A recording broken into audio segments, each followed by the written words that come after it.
Brahma pikir kekayaan akan menyelamatkan keluarganya, tapi ia tak tahu bahwa setiap emas yang ia genggam, ada nyawa yang harus ia serahkan. Dan saat tumbal terakhir menuntut, ia sadar, semua harta itu tak akan bisa menebus jiwanya. Di ujung desa Sumberjati, berdiri sebuah pohon randu tua yang konon telah berumur ratusan tahun. Pohon itu menjulang, akarnya mencengkeram tanah seperti jemari raksasa, dan di bawahnya terdapat sebuah sumur tua yang sudah lama ditutup batu. Warga desa menyebutnya Sendang Setan. Tidak ada yang berani mendekat setelah maghrib, karena diyakini menjadi tempat tinggal makhluk gaib penjaga pesugihan. Brahma, seorang pemuda yang baru saja kehilangan pekerjaan, berdiri di tepi sendang itu pada malam yang gelap. Hidupnya kacau, hutang menumpuk, ibunya sakit, dan tunangannya meninggalkannya. Dari cerita-cerita yang beredar, ia tahu ada jalan cepat untuk menjadi kaya pesugihan. Namun jalan itu bukan tanpa harga. Di tangannya, Brahma menggenggam sebuah kendi berisi kemenyan dan bunga setaman. Sesuai petunjuk seorang pria misterius di pasar, ia harus memanggil Kiai Sora, penunggu Sendang Setan, tepat pada malam Selasa Kliwon. Brahma menyalakan kemenyan, asapnya melingkar, dan bau menyengat menusuk hidungnya. "Aku datang untuk meminta kekayaan," ucapnya dengan suara bergetar. Suara gemerisik terdengar dari arah pohon randu. Angin dingin berhembus, dan dari balik kegelapan, muncul sosok tinggi berkulit hitam legam, matanya merah membara. Tanduk kecil tumbuh di dahinya. Brahma ingin lari, tapi kakinya terkunci. "Aku bisa memberimu apa yang kau mau, tapi setiap 7 bulan, aku akan mengambil 1 jiwa." Suara makhluk itu berat dan bergema. Brahma menelan ludah. "Siapa yang harus menjadi tumbal?" Makhluk itu menyeringai. "Siapa saja yang kau pilih, kerabat, teman, atau orang asing, asal kau serahkan tepat waktu." Brahma ragu, tapi pikirannya dipenuhi gambaran rumah megah, mobil, dan kekayaan. Dengan suara hampir tak terdengar, ia berkata, "Aku setuju." Makhluk itu mengulurkan tangan, kukunya panjang seperti pisau. Mereka berjabat, dan tiba-tiba, Brahma merasa darahnya mendidih. Suara tangisan samar terdengar dari dalam sumur.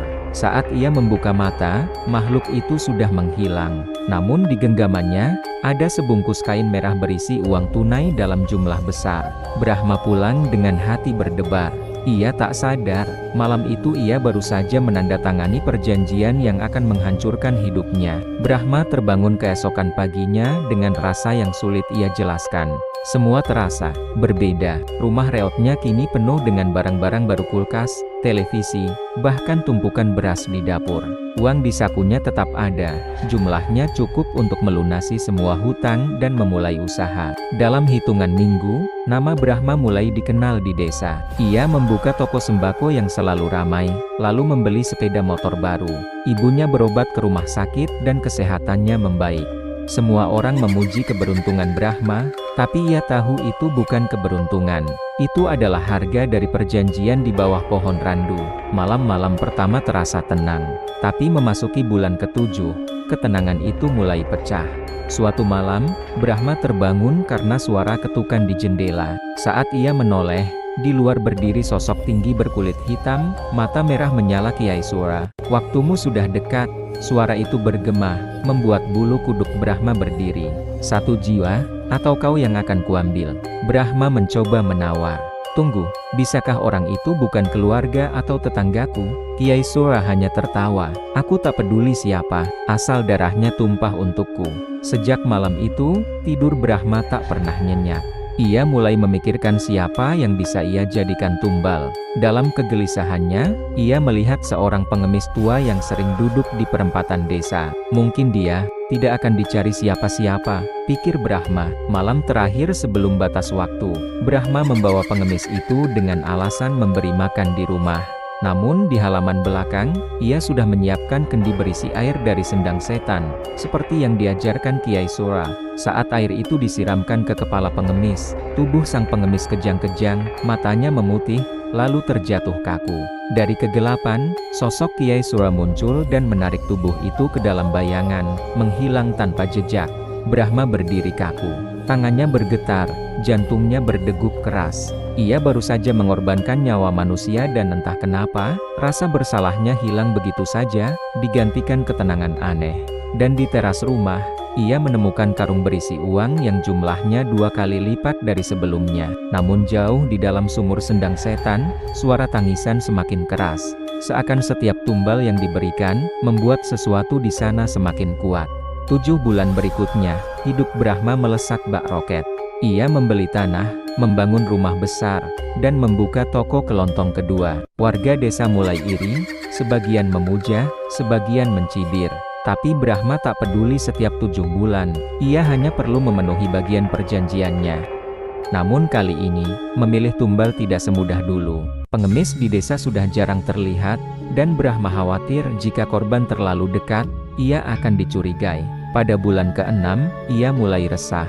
Malam-malamnya dipenuhi suara bisikan dari sudut gelap rumah, suara Kiai Sura yang terus mengingatkan, "Brahma, darahnya, darahnya." Suatu siang, saat mengantar barang ke pasar, Brahma bertemu seorang pemuda asing yang mengaku perantau mencari kerja. Pemuda itu polos dan lugu, mengingatkan Brahma pada dirinya dulu.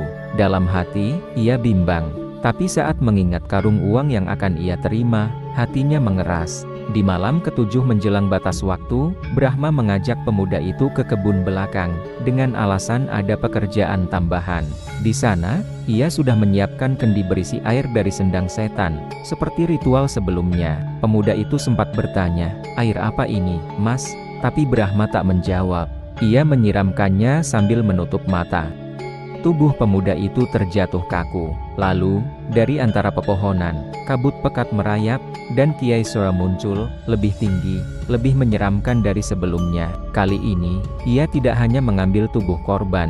Ia mendekat ke Brahma, menempelkan jarinya yang panjang dan hitam ke dahi Brahma. "Darahmu mulai bercampur denganku," bisiknya. "Tak lama lagi, kau bukan lagi manusia sepenuhnya."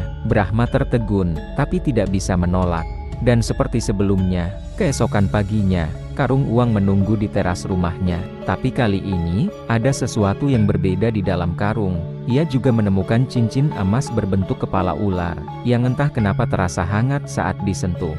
Sejak memakai cincin itu, Brahma mulai melihat hal-hal aneh. Bayangan bergerak di sudut matanya, sosok-sosok tanpa wajah berdiri di pinggir jalan, dan setiap orang yang menatap matanya terlihat sedikit ketakutan. Namun, bersama kekayaan itu, tumbuh pula rasa haus. Bukan hanya haus uang, tapi haus sesuatu yang lebih gelap.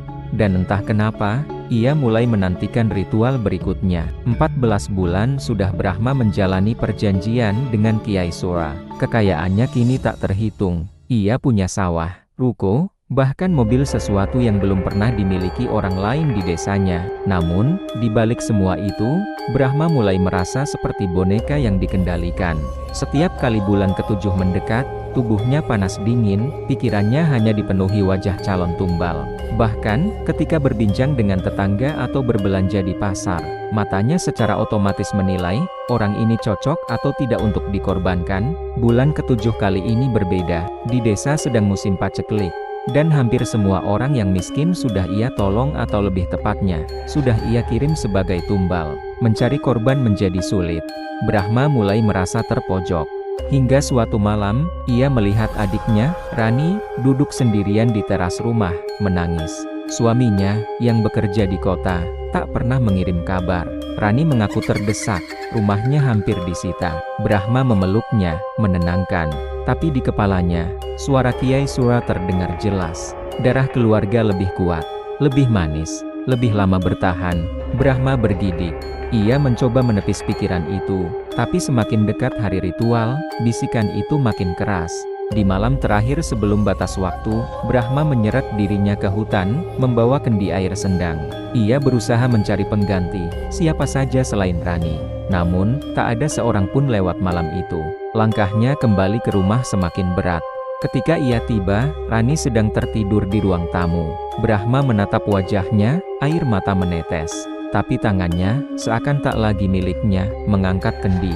Tepat saat ia hendak menyiram, pintu rumah berderit terbuka, angin dingin masuk, dan Kiai Sura berdiri di ambang pintu, senyum menganga lebar. "Kau sudah memilih, Brahma." Brahma tersentak. Dalam sekejap, ia sadar bahwa ia sudah terjebak terlalu jauh.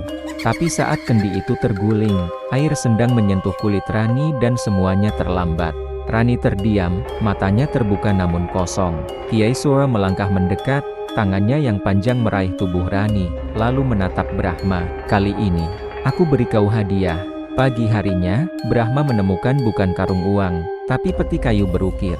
Saat dibuka, di dalamnya ada tumpukan emas batangan.